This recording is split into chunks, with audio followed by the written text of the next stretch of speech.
और उस पर जो है अब 6.5% यूएई जो है तकाजा कर रहा है कि उस पर मार्कअप दे। $2 अरब का अगर 6.5% के हिसाब से आप बात करते हैं तो $130 मिलियन बनता है। $130 मिलियन सिर्फ 40 अरब रुपए यूएई के रोल ओवर की 37 अरब रुपए जो है उसकी सूद की, जिसे कहते हैं, सिर्फ वो सूद की रकम बनती है। तो ये एक नहायत ही परेशान कुन बात है। फिर आवाम के अंदर एक और बेचैनी, अच्छा बेचैन करना इनकी हॉबी है। अब आप ये देखें कि ये रमज़ान शुरू हुआ तो रमज़ान शुरू होते ही पेट्रोल की कीमतें, उसमें मैं सियासत नहीं करूँगा, और हम गलत करते हैं कि जब 1 तारीख को या 15 तारीख को जब पेट्रोल की कीमतों में उतार चढ़ाव होता है तो हम कहते हैं देखो आवाम पे पेट्रोल बम गिरा दिया। एक फार्मूला है, आर्मी मार्केट में बढ़ती हैं तो बढ़ा देते हैं, घटती है तो घटा देते हैं। लेकिन यहाँ पे एक शिकायत है। शिकायत ये है कि जब आलमी मार्केट में गिरना शुरू हुई तो इन्होंने पेट्रोलियम लेवी बढ़ाना शुरू कर दिया। इस वक्त जो 260 रुपये जो पेट्रोल की कीमत है उसमें 100 रुपये जो है पेट्रोलियम लेवीज और टैक्सेस हैं। 100 रुपये यानी कि 40% पेट्रोल की कीमत में हुकूमत टैक्सेस ले रही है। तो हुकूमत ने जब रिलीफ देने का टाइम आया तो क्योंकि उसके टैक्स महसूलात कम हो रहे थे तो उस तरह वो कर दिया। फिर कल वो कह रहे थे कि मैंने कल एक क्रेडिट लिया उन्होंने कि मैंने एक्सपोर्ट रीफाइनेंस जो है कम कर दिया है, रेट 7.5% से 4.5% कर दिया है। बिल्कुल 4.5% हो गया, लेकिन हुकूमत अपनी जेब से तो दे ही नहीं रही। वो तो उन्होंने बैंकों को कहा है कि आप अपने मुनाफे से जो है इसकी अदायगी करेंगे। तो ये 3% जो है हुकूमत ने जो है वो बैंकों के ऊपर डाल दिया कि ये ऐसा है कि आपने मेरे से ऐलान करा दिया कि फ़लाँ आदमी को इमदाद देनी है, तो मैंने ऐलान कर दिया कि जी 10 लाख रुपए इमदाद देनी है। वो असल में इमदाद मैंने ऐलान तो कर दिया, उसकी थोड़ी देर बाद मैंने आप सारों को कहा चलो जी चंदा जमा करो, तो आप सारों से चंदा जमा करा के उसको, और क्रेडिट मैं ले रहा हूँ कि जी मैंने उसको 10 लाख रुपए दे दिए, चंदा आप लोगों से जमा कर रहा हूँ। तो ये एक्सपोर्टरों का जो एक्सपोर्ट रीफाइनेंस है वो बैंकों से चंदा जमा करके जो है वो काम किया जा रहा है। फिर उन्होंने कहा कि मैंने एक्सपोर्टरों की 4 रुपये बिजली सस्ती कर दी। अब उन्होंने जो है मुट्ठी भर, हज़ारों होंगे एक्सपोर्टर, 1000 होगा, 2000 होगा, 3000 होगा शायद, उसको उन्होंने जो है तकरीबन 28 मिलियन यानी कि 2,80,00,000 सारिफीन के जो बिजली के बिलों में फिक्स चार्जेस बढ़ा दिए।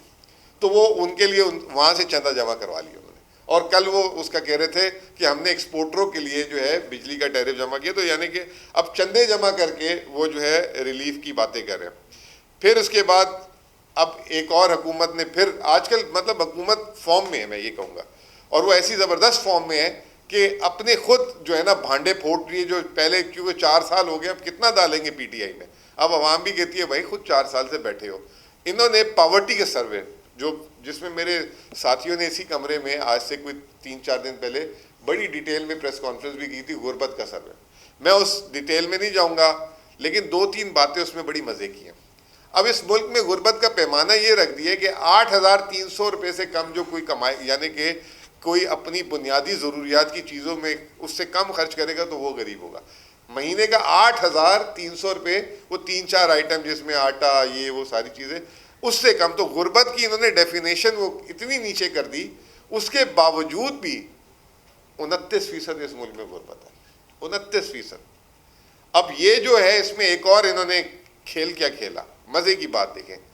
2018-19 को आखिरी सर्वे दिखाते हैं और नया सर्वे 2024-25 में दिखाते हैं। अब वो क्यों करते हैं ऐसा कि ऐसा लगे कि जी पीटीआई भी जो है इस गुनाह में शरीक है, या पीटीआई की भी 2018-19 से 2025 के दरमियान हुकूमत थी, तो ये गुर्बत में सिर्फ हमारा हिस्सा नहीं है, इनका भी हिस्सा है। अगर मैं इनकी जगह होता, जैसे फ़र्ज़ करें इनकी हुकूमत कल ख़त्म हो जाती है और हमें मौका मिल जाता है, तो सारे काम रोकूंगा। पहले मैं कहूँगा हमने टेक ओवर कहाँ से किया, हमने कहाँ से टेक ओवर किए, ताकि हम आवाम को आगे जवाब दे सके कि हमने यहाँ से टेक ओवर किया है और उसके बाद मजीद नीचे गया तो ये हमारी जिम्मेदारी है, और अगर वहाँ से बेहतर कर दिए तो हमने बेहतर कर दिया है।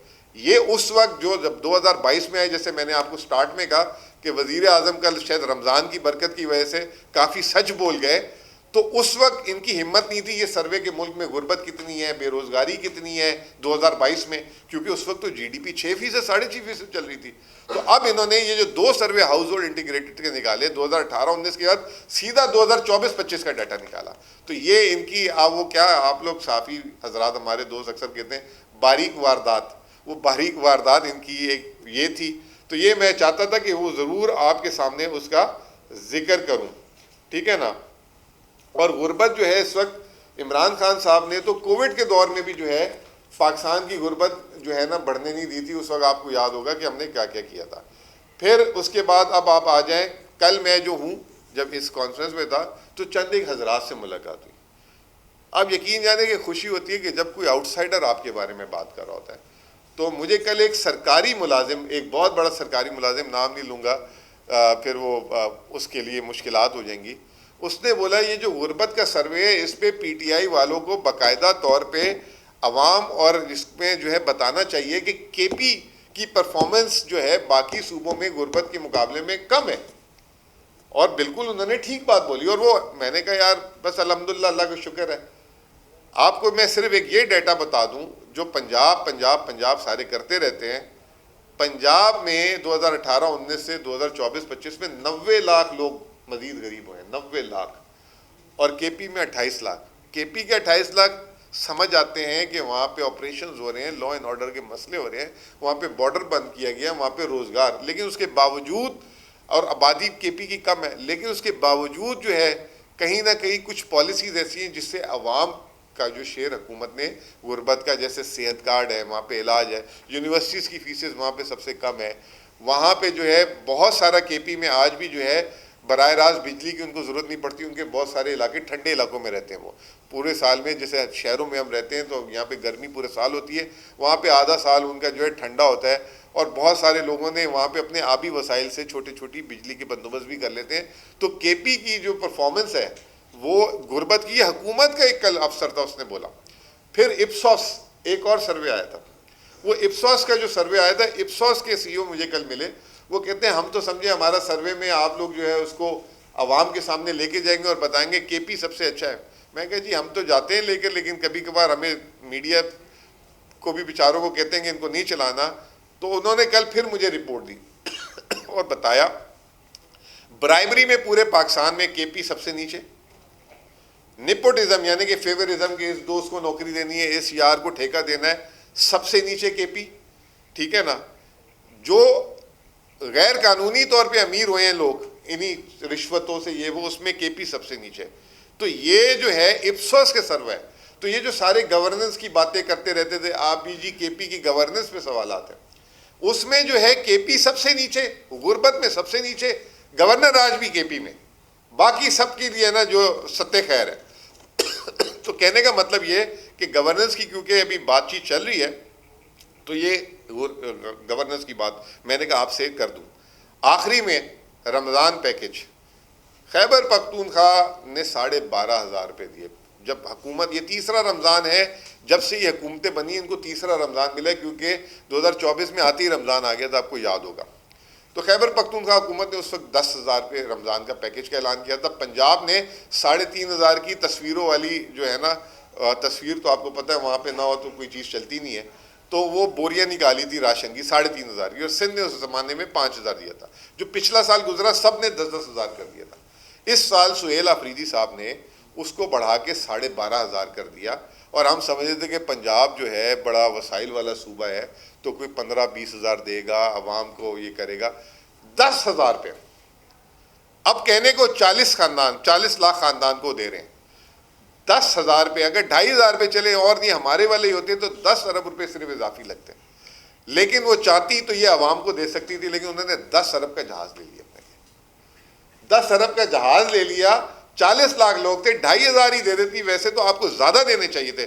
आप जो बातें करती हैं कि हम बड़े जबरदस्त हैं, अब फिर उसके बाद उसके हरजाने देना शुरू कर दिए।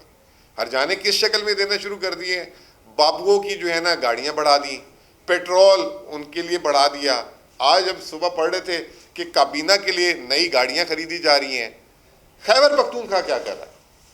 खैबर पख्तूनख्वा 2022 के बाद जब हुआ था तो गाड़ियों की अभी तक पाबंदी है, गाड़ियों की खरीदारी पे गाड़ियां नहीं खरीद सकते। कैबिनेट में खास अप्रूवल के लिए जाती है, अगर किसी जज के लिए लेनी है या किसी प्रोजेक्ट के लिए लेनी है, किसी वजीर के लिए, किसी सरकारी मुलाजिम के लिए नहीं। 2022 में पेट्रोल में कट लगाया था, अभी तक वो पेट्रोल का कट बहाल नहीं किया गया। 2022 में आलमी सफ़र बिजनेस क्लास पे पाबंदी लगाई गई थी, अभी तक वो बहाल नहीं किया गया। वाहिद असेंबली है जिसने तनख्वाहें नहीं बढ़ाई 2000 ये आने के बाद, बाकी सारी असेंबलियों ने आपके सामने तनख्वाहें बढ़ाई। वाहिद असेंबली है जिसने अभी तक तनख्वाह नहीं बढ़ाई, क्योंकि खान साहब की सिंपल सी बात है, वो ये कहते हैं कि जब तक अवाम की ये आप जो है ना प्रॉब्लम नहीं सॉल्व करेंगे आप नहीं ले सकते। तो ये जो गवर्नेंस की बातें करते हैं, ये जो है आखिरी में आप ये बताना, ये मैं चाह रहा था कि खैबर पख्तूनख्वा में क्या हो रहा है और पाकिस्तान में बाकी क्या हो रहा है। अब मैं बात को कंक्लूड इस तरह करूँगा कि मैं ये समझता हूँ कि ये जो सारा कुछ हो रहा है, वो जैसे कहते हैं ना अंधेरे के बाद रोशनी है, ये तमाम जो इस वक्त माशी पस्ती थी, ये आवाम की आंखें खोलने के लिए शायद ये सारा कुछ आवाम की इसमें आंखें खुली है। और मैं ये समझता हूँ, जैसे मैंने पहली बात की कि सिर्फ 33,000 कंपनियां जो हैं यूएई के चैम्बर ऑफ कॉमर्स में पाकिस्तान की रजिस्टर्ड हैं। ये अपॉर्चुनिटी है, ये अपॉर्चुनिटी है, और पाकिस्तान इंतज़ार कर रहा है for right time, for right policy. अब करना क्या है? करना ये है कि रूल ऑफ लॉ, आवाम को उनके हकूक़, ये तमाम चीज़ें ये दे देंगे और इंशाअल्लाह ताला आवाम को नाउमीद होने की ज़रूरत नहीं है। This is around the corner. बहुत बहुत शुक्रिया।